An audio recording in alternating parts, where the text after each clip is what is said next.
Hello everyone and welcome to another edition of the Foolish Fish Esoteric News with your weekly updates on the worlds of esoteric and occult book publishing and arts and events and paraphernalia, all the wonderful stuff we all love so much on this channel.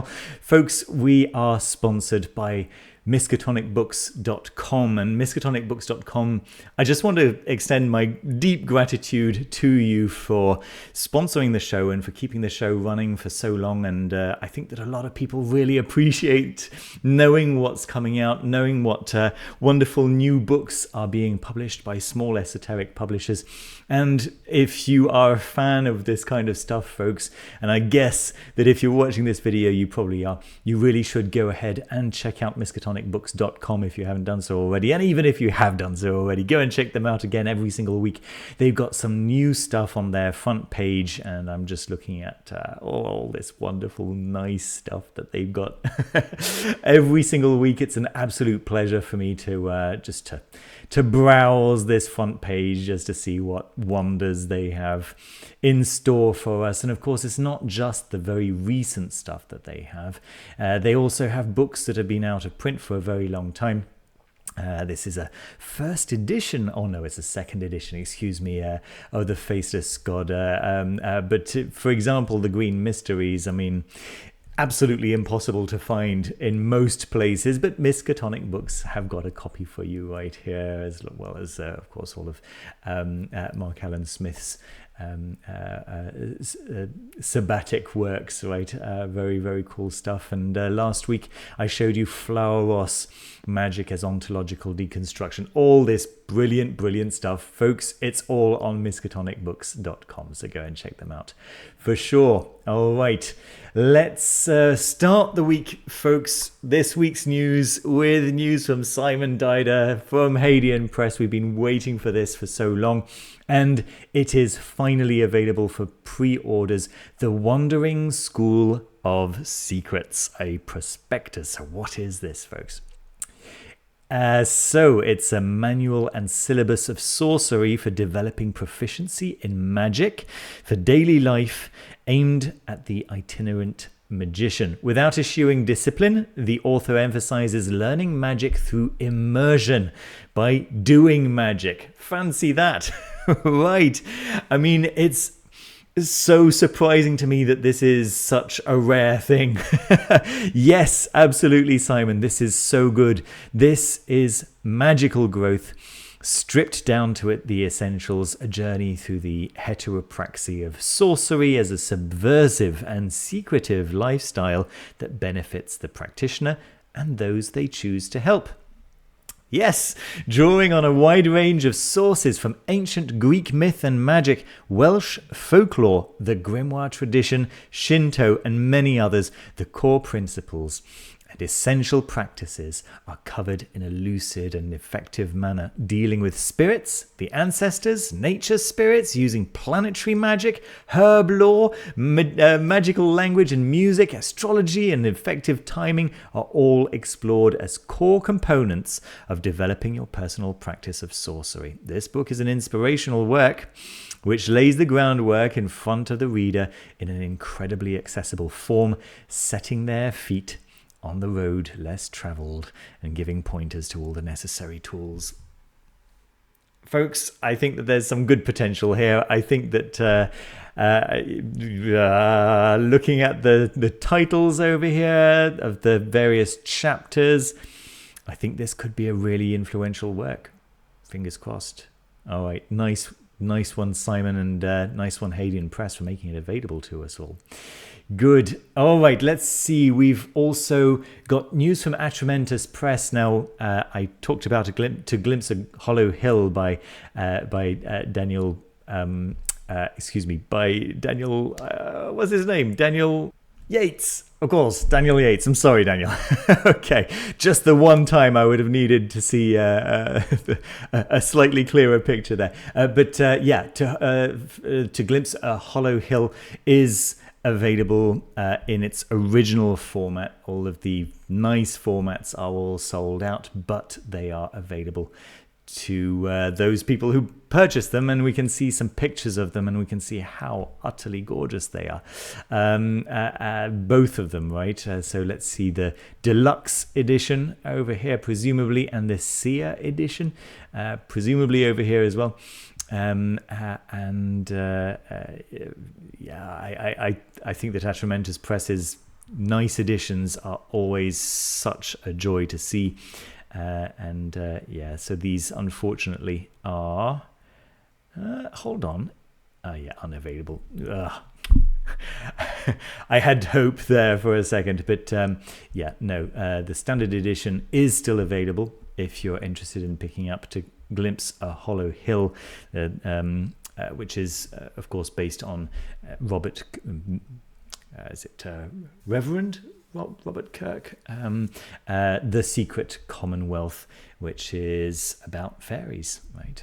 About actual fairies. Robert Kirk went missing after he started talking about fairies, which has lent quite a lot of heft to to his work.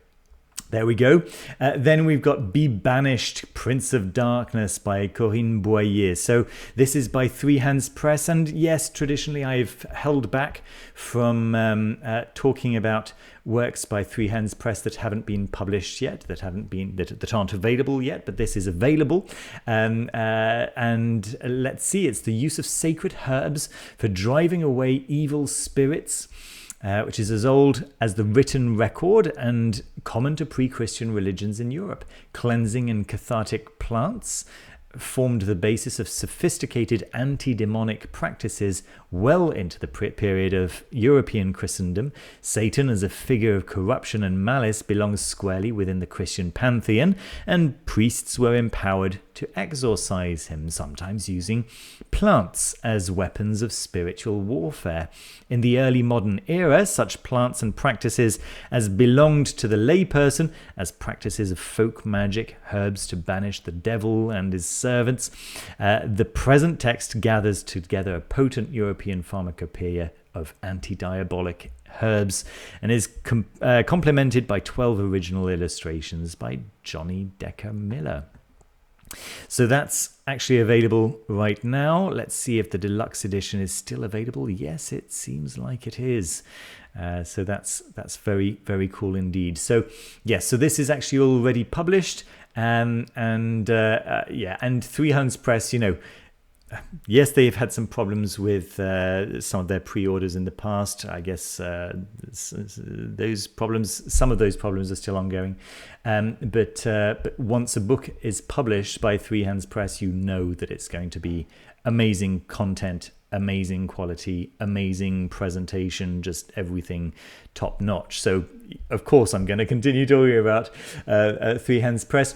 This one, however, is not yet published. I'm expecting that it'll be published without any problem, but you should know that it's not yet published. And it's The Devil's Ointment, and it's by the same author, Corinne Boyer. The Witch's Flying Ointment, a magical salve compounded from plant poisons, human remains, suspicious fats, and other appalling ingredients, was, when rubbed on the body, alleged to have given witches the power to fly. So you'll be able to read all about that in The Devil's Ointment when that comes out in September, if I remember correctly. September 2025, and deluxe and special editions in October 2025. So as I say, you might want to wait until it's actually available, with, of course, the risk of nice editions being out of print by then. But you can always rely on Miskatonic Books to have a copy or two. Then we've got Wild Time. So this was an interesting discovery. The publisher actually reached out to me and pointed this one out. It's only available via Bandcamp, which is kind of new to me, the idea that a book would be solely available through Bandcamp. But the premise seemed exciting to me. So essentially it's a retelling of a Midsummer Night's Dream, in a very modern punk with a modern punk feel to it. The Duke of Athens and the Amazon Queen are getting married in the morning. It's going to be a big one and everyone's invited. The King and Queen of the Fairies arrived into ancient Athens, ready to be guests of honor at the party of the age. There's a gifted new changeling in town, a uniquely talented human who's attracting some attention. Titania has plans. Oberon's wound up about it, and there's a long night ahead, and naturally it all comes down to who does what.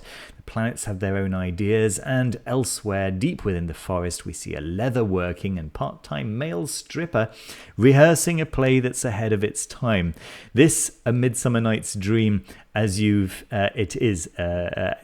this play as you've never known it before, a punk revision of Shakespeare's narratives of pleasure and power. Wild Time is a new world composed of erotic and theatrical acrobatics, taking liberties with Greek gods and literary idols like nothing is sacred. It's funny, it's sexy, and you've got a front seat. So that sounded interesting, and I thought, yeah, that sounds good. And then it turns out that Alan Moore himself, right, found the book huge fun, an exuberant puck fest that knows its arse from its bottom. Like that. Good old Alan Moore, huh? So yeah, go and have a quick look at that, folks. If that sounds exciting to you, and it certainly sounded exciting to me, then it could be a fun one to look into. All right, let's keep going with a new revised expanded edition of The Witch's Name, Crafting Identities of Magical Power by Storm Fairy Wolf, with a foreword by Matt Oren. So this revised edition offers meditations, rituals, and guidance to craft meaningful identities rooted in myth, nature, and spirit, with new material on coven and familiar naming. It's a transformative guide to finding yourself as a witch, which sounds exciting, right? A name is more than a label. It's a spell, a sigil of power, and a gateway to your magical self. In this revised and expanded edition of The Witch's Name, Storm Fairy Wolf guides you through discovering a name that reflects your spiritual identity. And yes, finding the right magical name for yourself is a really nice first step in, or certainly one of your first steps in your magical career, and it's an empowering one. It's a nice one. So check this one out, The Witch's Name. If you haven't got it already, this seems like a nice new edition to get it in. It's out in March 10th, 2026, so we still have some time. The original edition, of course, is still available. But yeah, you might want to hold off until this new edition is out. And then there is Revisioning the Tree of Life, a new Kabbalah for magical meditation and path working by John Michael Greer, which is coming out next month. And so let's take a look. A radical new understanding of the Kabbalah that sheds light on its Pythagorean, Platonic, and Gnostic roots. Interesting stuff, folks. It's still a little bit obscure what's the actual meat of this is going to be. Obviously, there are no reviews yet, as the book is yet to come out. But I'm curious to see what John Michael Greer comes up with in this one. Okay, let's keep going with news from Hildir.com. Quite a lot of news, actually. There are 3 items, one after the other, that I want to talk about here, all kind of in the spirit of the launch of the Merseburg Spells. I think that's how you might pronounce that. I might be completely wrong. Germanic Paganism by Joseph S. Hopkins. So let's see. These are 2 spells, if I remember correctly, that were recently rediscovered, and from what I can gather, they seem to be historiolae. So let's see, bone to bone, blood to blood, limb to limb, so joined together be. That's quite a classic historiola formula, right? A must for anyone interested in the mysterious prehistory of the European continent, and for readers interested in topics like historical paganism and what we today call the occult. In 1841, German historian George Waits was leafing through a series of manuscripts in what is now Merseburg, Germany. There he discovered what would soon presumably to be known as some of the most important items in ancient Germanic studies: 2 spells in Old High German alliterative verse, a traditional variety of poetry associated with speakers of ancient Germanic languages from at least the early 400s. These hugely impactful items are primarily known in contemporary German as this, Die Merseburger Zauberbrüche, maybe, which is variously rendered into English as the Merseburg Charms, Merseburg Incantations, or as we've chosen to title this edition, the Merseburg Spells. There we go. They're brief but profound, providing an extraordinary window into the pre-Christianization beliefs of the German speakers of continental Europe. The first spell calls upon a supernatural group of women, the Idisi. The second calls upon 6 gods. We know these deities best today as Odin, Frigg, Freya, Balder, and Fulla, alongside the personified sun, a goddess, and the mysterious Sinthgunt, another goddess. So yeah, that sounds all really quite nice, and as you can see, a very beautiful edition, as Hildur always seem to manage, right? I really like their layout style and how breezy it always is. It feels special, right? It feels sacred. It doesn't feel like a dump of information. It feels like this is being presented, offered, almost, yeah. So yeah, I like Hildur and their style for sure. So this is the second item that's directly related, and it's the launch party for this book, and it's happening at the Hildur presumably headquarters. I'm not sure, but anyway, at Hedgerow Herb Company in Portland. So 811 East Burnside Street in Portland, United States. And it looks like a really exciting launch party, folks. Let's see. For instance, featuring a special interpretive performance of the spells by Jacob Lund of Denmark-based experimental folk band Heilung. So yeah, wow, that sounds exciting. Recited and performed by Devon Rawlings, with musical accompaniment by Asia Kindred Moore, maybe Asha, I'm not sure, from Solace, and historical discussion by Joseph S. Hopkins. On-site tattooing by Jackie Alberts Lund.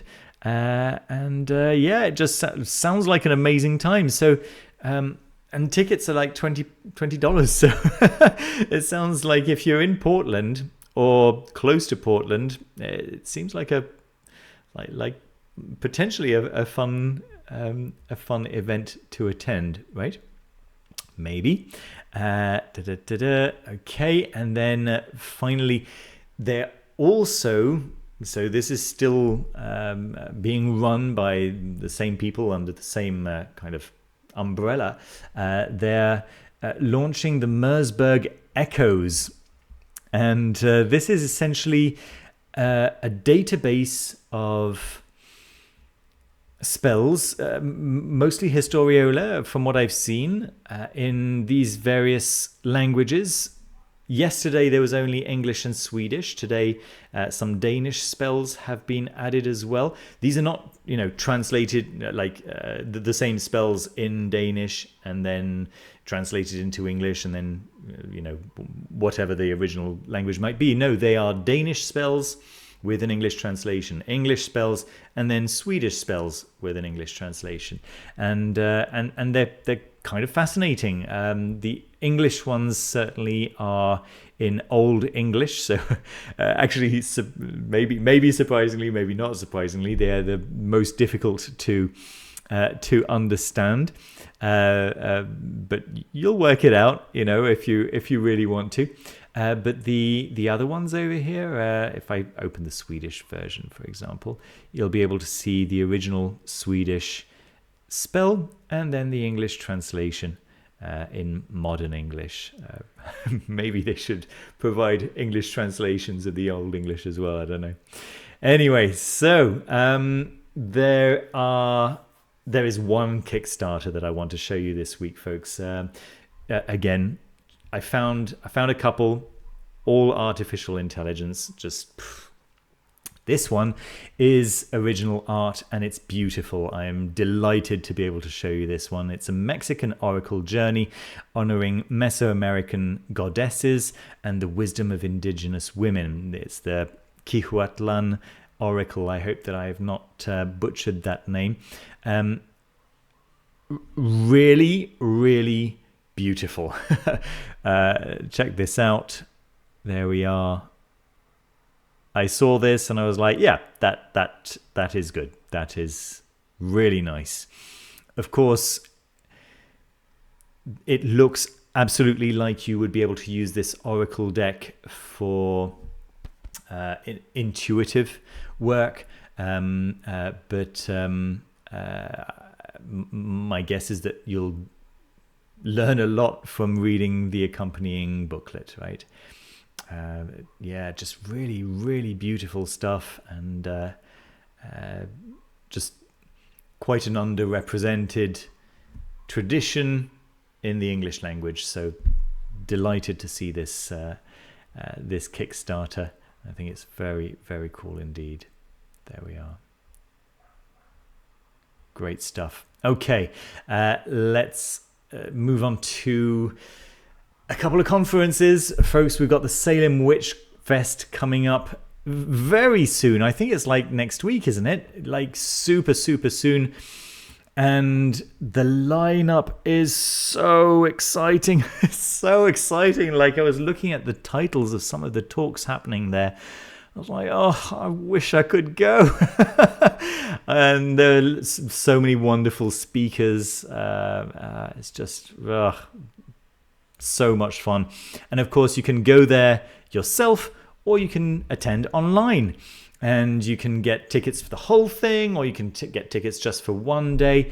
But yes, it's let me just click on here so I can show you some of the things, some of the events happening.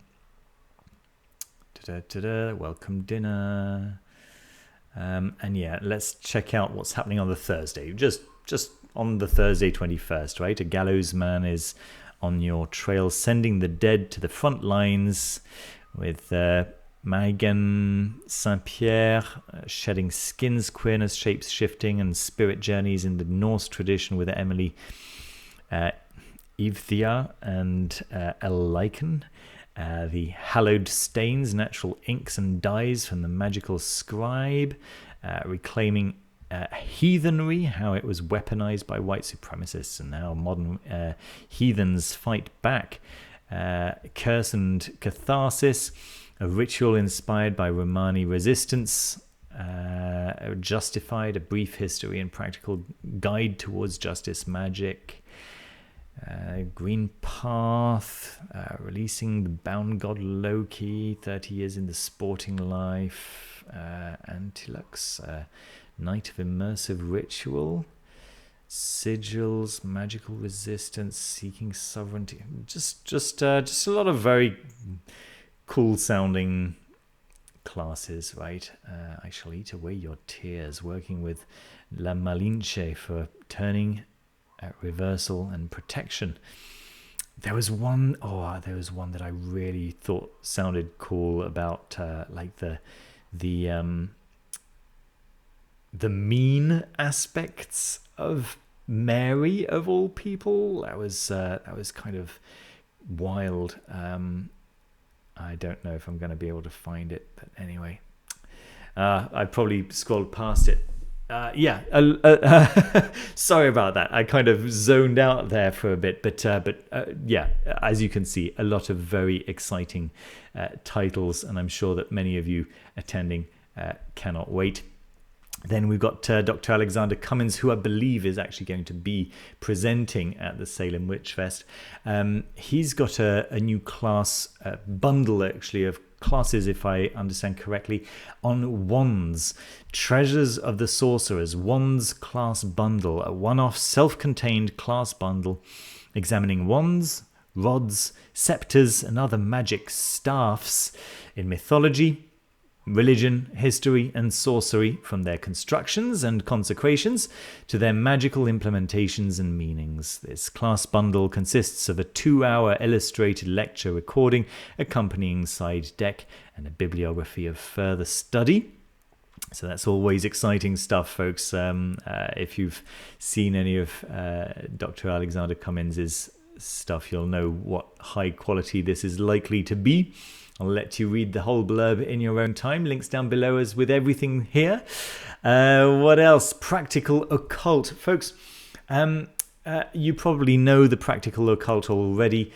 Alison Tchaikovsky and Alexander Moore, who've been just doing some amazing stuff. And they've got a couple of classes, folks, and there's a new course called The Principles of Magic, and I've just seen a couple of the lessons, and yeah, it's solid stuff, guys. So go and check out A Complete System of Magic if you're kind of new to magic and you're looking for the basics.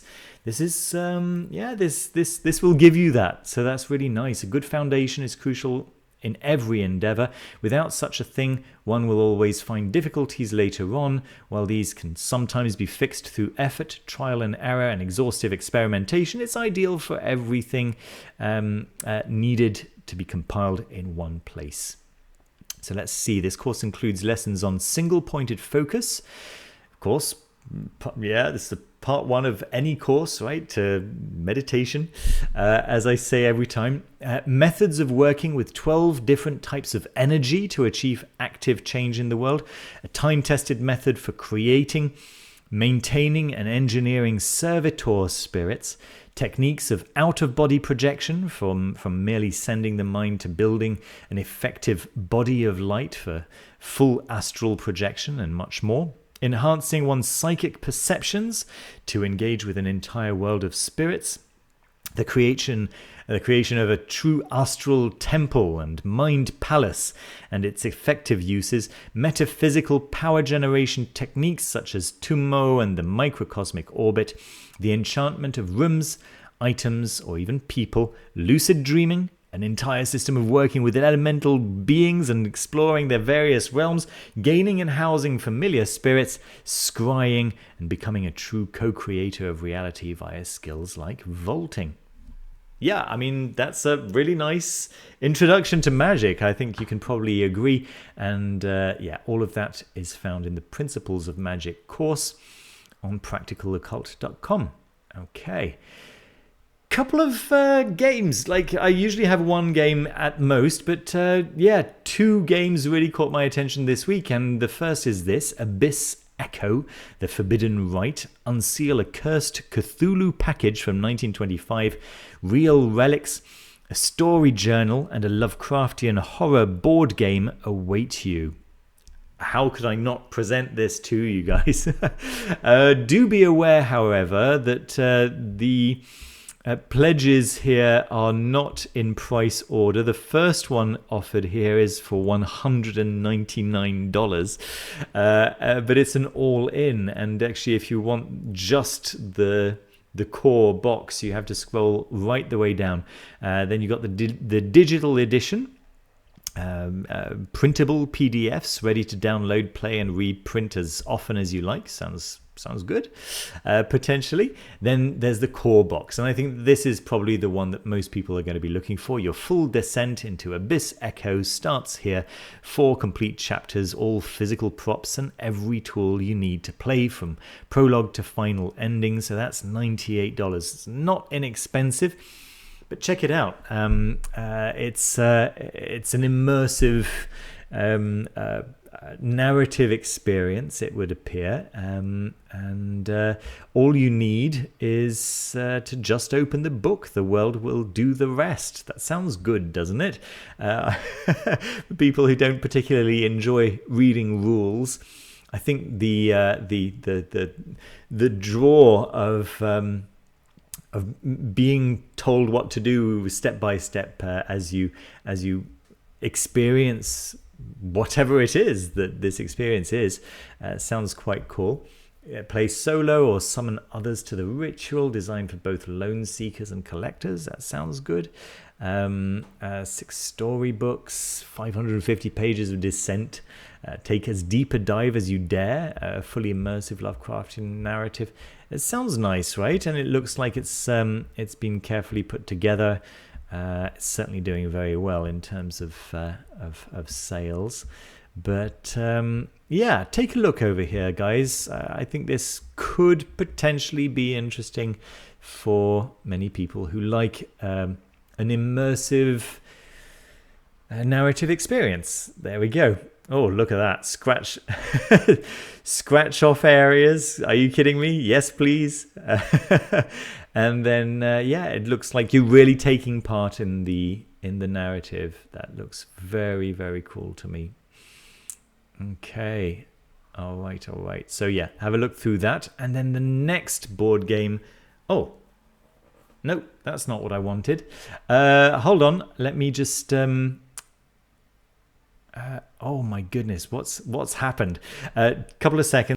Yeah, I really don't know how long that was just blown out the screen for you there. I'm sorry about that. Hopefully you were able to see some of the stuff that I was showing you. But yeah, we've got the Voynich Puzzle over here, which also looks super exciting, and it's doing quite well as well. As you can see, it's made 44,000 euros so far with 20 days left to go. A lot of people seem to be really enjoying this game. The Voynich Puzzle is a Euro game where players unravel the secrets of the infamous Voynich manuscript, explore its cryptic pages, decipher unknown symbols, and piece together hidden clues to uncover its true meaning. Every choice leads you deeper in a world of alchemy, botany, and ancient secrets. Will you solve history's greatest enigma, or will the manuscript keep its secrets forever? I do recommend having a closer look at this one.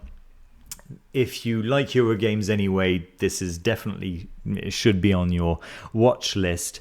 But there are a couple of first impression reviews, and they look really cool, guys. The game looks like a solid game, and it looks like a game that that cares about the source, that cares about the actual Voynich manuscript, yeah. So you've got Rado runs through the Voynich manuscript. Yeah, he seemed to really enjoy it. And then there was another YouTuber down here somewhere. Come on, yeah, there she is. The Voynich Puzzle, first impression by Board Game Buzz.